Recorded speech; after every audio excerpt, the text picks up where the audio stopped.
नमस्कार दोस्तों, आज हम बात करेंगे भगवान शिव के बारे में जो त्रिलोक के आदि और अंत के देवता हैं। वे शक्ति, विनाश, रचना और परिवर्तन के प्रतीक हैं। भगवान शिव के जन्म, शिक्षा और उनके द्वारा दी गई शिक्षाओं से जुड़ी कई रोचक कहानियां हैं।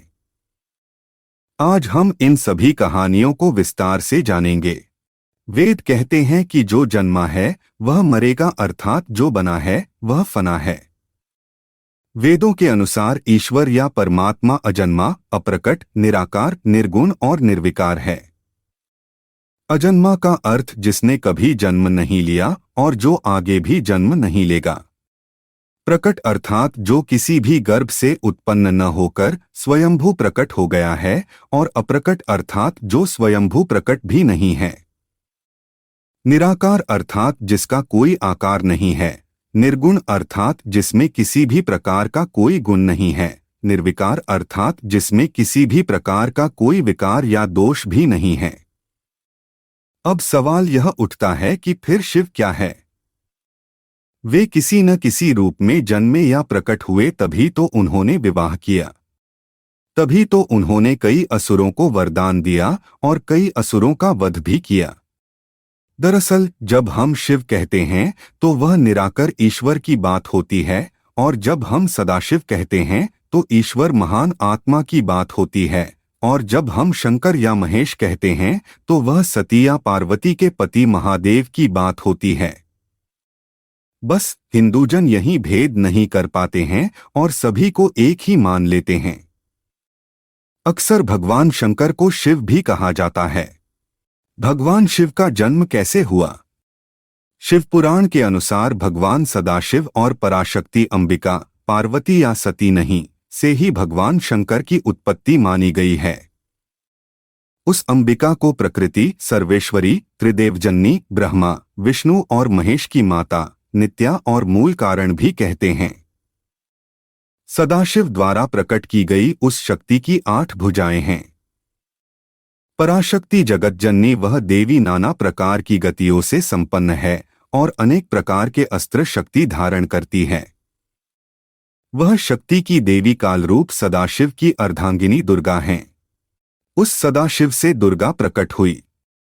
काशी के आनंदरूप वन में रमण करते हुए एक समय दोनों को यह इच्छा उत्पन्न हुई कि किसी दूसरे पुरुष की सृष्टि करनी चाहिए, जिस पर सृष्टि निर्माण, वंशवृद्धि आदि का कार्यभार रखकर हम निर्वाण धारण करें।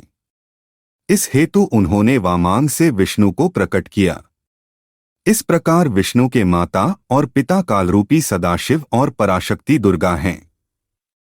विष्णु को उत्पन्न करने के बाद सदाशिव और शक्ति ने पूर्ववत प्रयत्न करके ब्रह्मा जी को अपने दाहिने अंग से उत्पन्न किया और तुरंत ही उन्हें विष्णु के नाभि कमल में डाल दिया।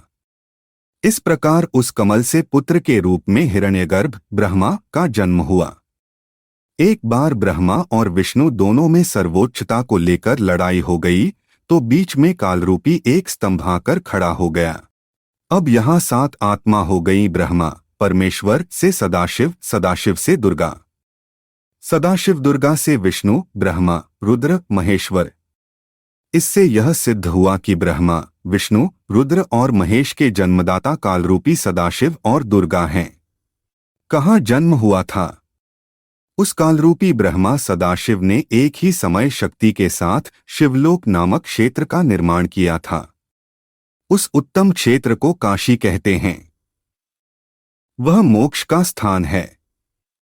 यहाँ शक्ति और शिव अर्थात कालरूपी ब्रह्मा, सदाशिव और दुर्गा यहाँ पति और पत्नी के रूप में निवास करते हैं। यहीं पर जगतजननी ने शंकर को जन्म दिया। इस मनोरम स्थान काशीपुरी को प्रलयकाल में भी शिव और शिवा ने अपने सान्निध्य से कभी मुक्त नहीं किया था। एक अन्य पुराण के अनुसार एक बार ऋषि मुनियों में जिज्ञासा जागी कि आखिर भगवान शंकर के पिता कौन है। यह सवाल उन्होंने शंकर जी से ही पूछ लिया कि हे महादेव, आप सबके जन्मदाता हैं, लेकिन आपका जन्मदाता कौन है?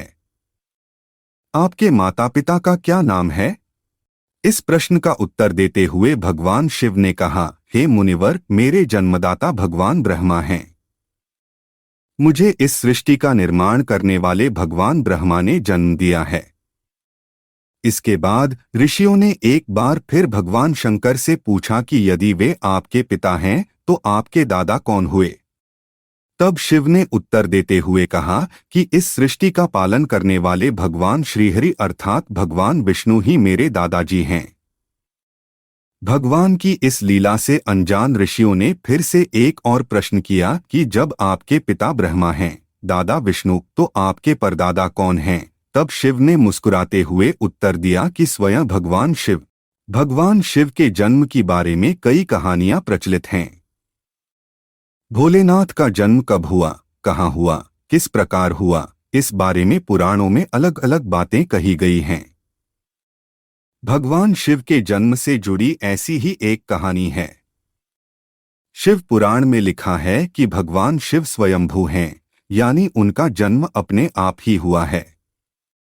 वहीं विष्णु पुराण में बताया गया है कि भगवान विष्णु के माथे से निकलते तेज से शिव की उत्पत्ति हुई थी और उनके नाभि से निकलते हुए कमल से ब्रह्मा जी का जन्म हुआ था। दूसरी ओर शिव पुराण यह कहता है कि एक बार की बात है जब भगवान शिव अपने घुटने मल रहे थे और उससे निकले मैल से विष्णु जी का जन्म हुआ। इस कथा के अलावा एक और पौराणिक कथा प्रचलित है।